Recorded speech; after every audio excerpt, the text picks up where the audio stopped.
Everyone, it's Laura, and I hope you're all doing well. So today I'm going to talk about diet techs and what they do. So if you're interested, then keep watching. So diet techs, I've experienced or I've worked with them in 2 different hospitals now, and both of the hospitals, the techs were similar but also different. So kind of the route to take to become a diet tech is you get your undergrad in nutrition, but you don't do a dietetic internship, so you can't sit for the RD exam. And so but you do take a diet tech test. However, with that being said, there are quite a few diet techs out there who have not taken their diet tech exam and still have the title of being a diet tech. A lot of these diet techs have been kind of grandfathered in if they got hired as a diet tech, and then this whole diet tech route, which is a part of the Academy of Nutrition and Dietetics, got developed. So at my old job, some of the diet techs had the credentials and some of them didn't, but they all worked as a diet tech. So kind of what a diet tech does is, again, I have 2 different experiences and I'll kind of merge the 2.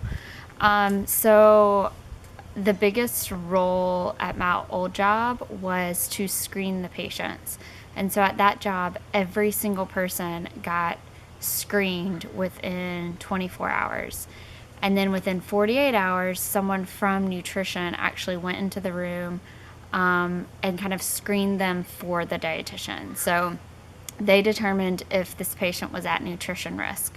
And if this patient was at nutrition risk, then they were seen by a dietitian.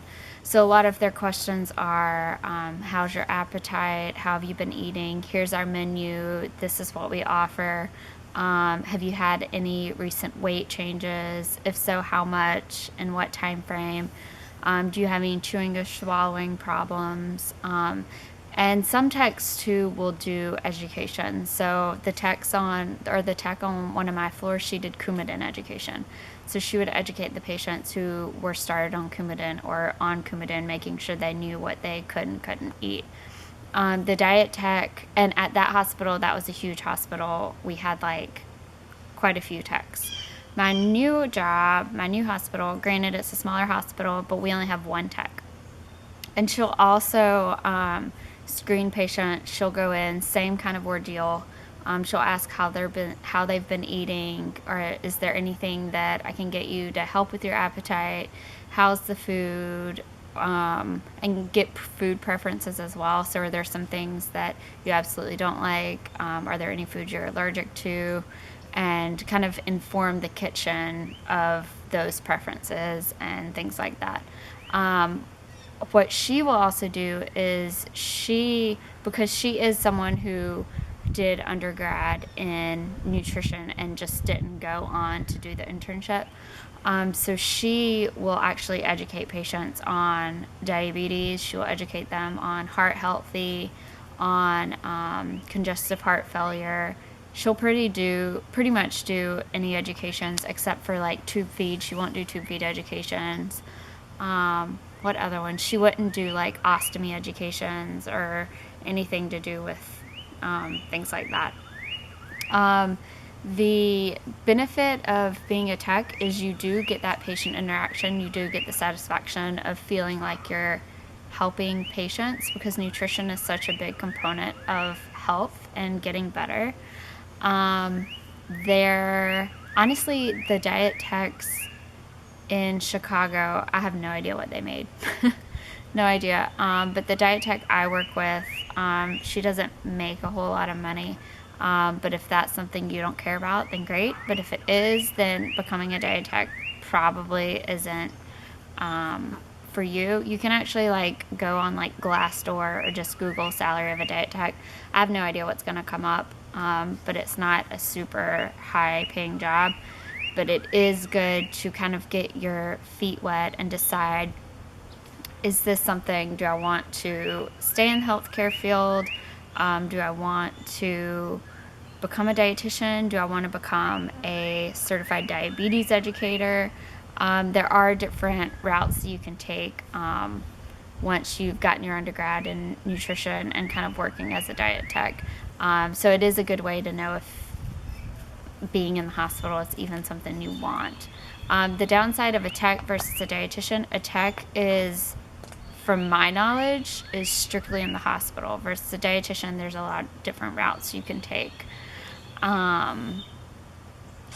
So yeah, the diet techs work really closely with the nurses. They work really closely with the dietitians.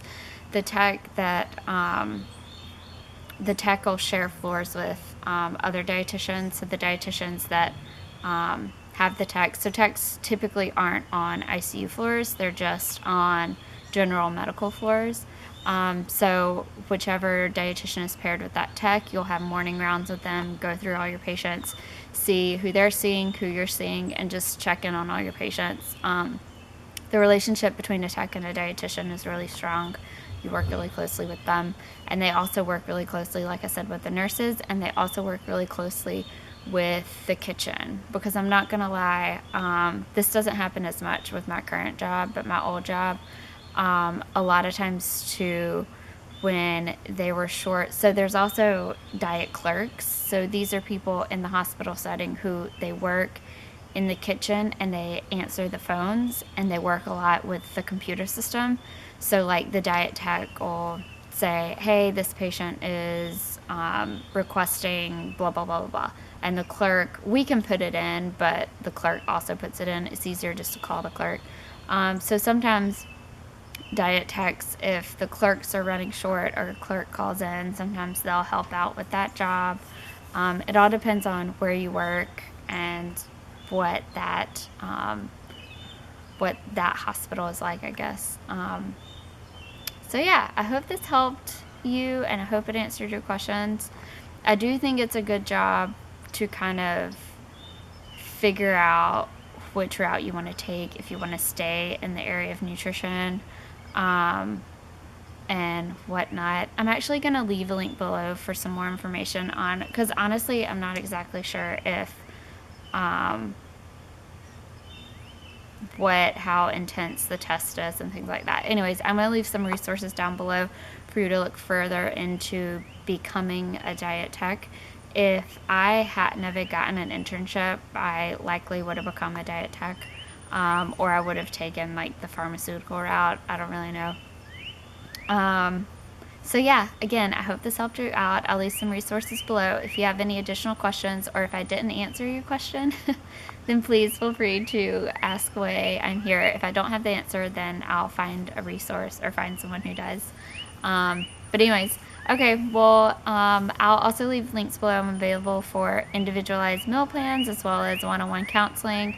I'm also, I'll leave a link below to my book. So if you're interested in learning more about a plant-based lifestyle, then feel free to check that out. And I'll be seeing you on my next video. Oh, if y'all have any suggestions for future videos, feel free to leave those down below as well. And I look forward to seeing y'all in my next video. Bye.